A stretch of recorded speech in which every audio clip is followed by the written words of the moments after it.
बिस्मिल्लाहिर्रहमानिर्रहीम। आज हम ऑटोमोटिव नेटवर्क सीरीज में लेक्चर नंबर 5 करने जा रहे हैं, जिसका टॉपिक है कैन बस की अक़साम और कैन बस के मुख्तलिफ नाम।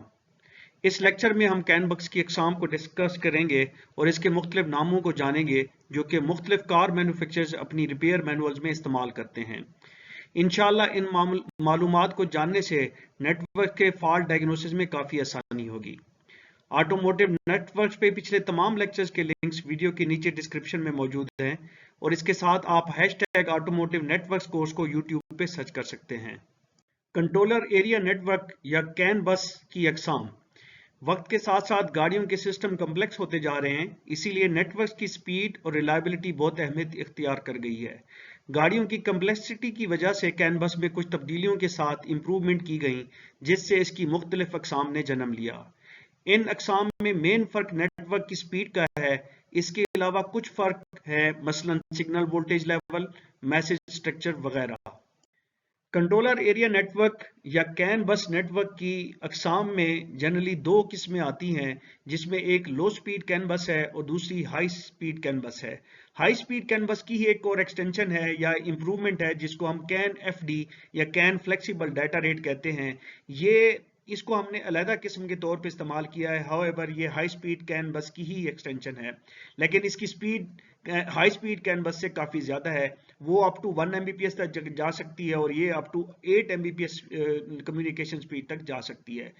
Can FD CAN flexible data rate के नाम से जानी जाती है और इसका इस्तेमाल generally ADAS advance driver assist systems या ऑटोनोमस ड्राइविंग सिस्टम में होता है, जहां पे कम्युनिकेशन की स्पीड बहुत ज़्यादा चाहिए होती है। लो स्पीड कैन बस को हमारे यहाँ बॉडी कैन के नाम से जाना जाता है और हाई स्पीड कैन बस को हमारे यहाँ सी कैन के नाम से जाना जाता है।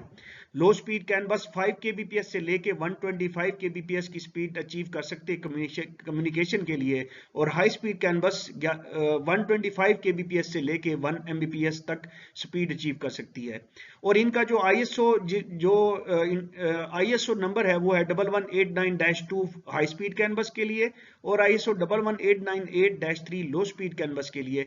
इस नंबर का याद होना भी जरूरी है कि बाज़ औक़ात जो OBD की पिन्स होती हैं वहां पे इस नंबर से पिन को डिनोट किया जाता है, ताकि हमें अगर ये नंबर पता होगा तो हम जान सकेंगे कि ये हाई स्पीड कैन बस की लाइन या टर्मिनल है या लो स्पीड कैन बस का पॉइंट है। बॉडी कैन बस या बी कैन बस चूंकि लो स्पीड कैन बस है, ये जनरली नॉन क्रिटिकल सिस्टम जैसे central locking system, power Windows, OBD diagnostic वगैरह में इस्तेमाल की जाती है।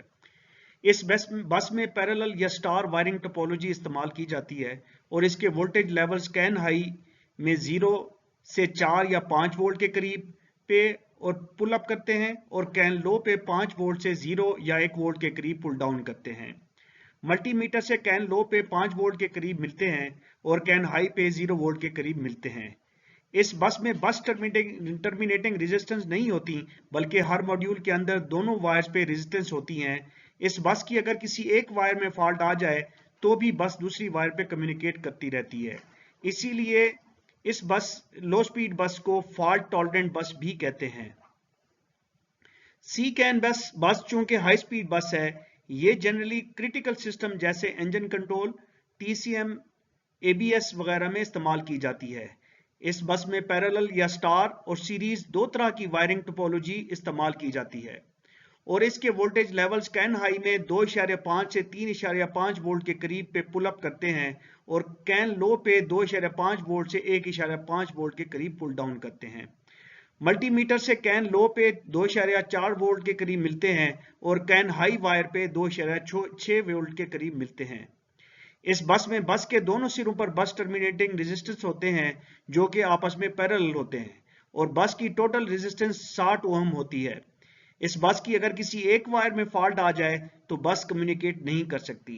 यहाँ पे ये याद रखने की जरूरत है कि इन दोनों बसों के अंदर दो वायर इस्तेमाल की जाती हैं, जिनमें से एक वायर को कैन हाई वायर कहते हैं और दूसरी को कैन लो वायर कहते हैं।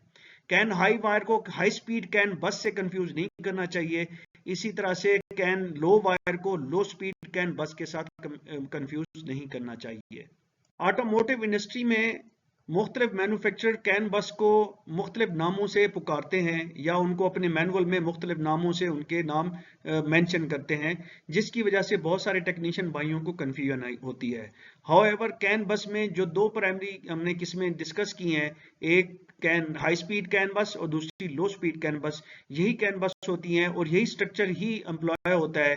और अगर हमें लो स्पीड कैन बस और हाई स्पीड कैन बस को डायग्नोस करना आता है तो ऑटोमोटिव इंडस्ट्री में जो मुख्तलिफ नाम इस्तेमाल होते हैं उनको भी हम उसी हिसाब से डायग्नोस कर सकते हैं।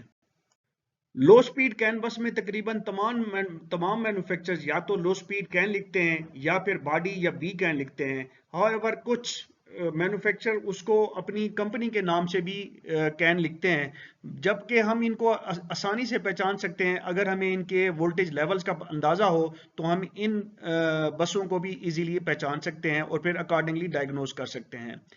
हाई स्पीड कैन बस को जनरली लोग सी कैन के नाम से हमारे इलाके में जानते हैं।